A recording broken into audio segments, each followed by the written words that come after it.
magugustuhan mo tong kalabasa. Nakita ko yan sa palengke kanina.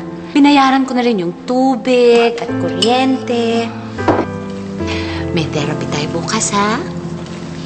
Nakita ko pala si Mang Ermin. Pinagawa ko na rin itong sirang gripo. Ay, kulang na lang tayo ng pag-second sem ni Sarah. Makakaraos din tayo, Ado.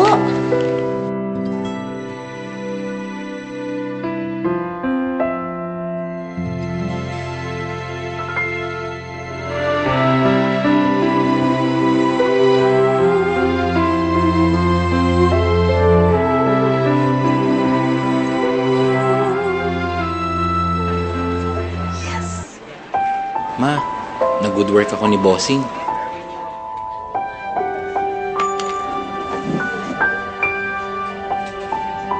Break na kami, Ma. Happy ka. Ayaw mo siya, di ba? Marga, ginabi ka na naman. Kuya, wala akong time sa sermon mo. Pagod ako. Ay, si Marga. Ma, promise akong bahala sa kanya. Kahit wala ka na.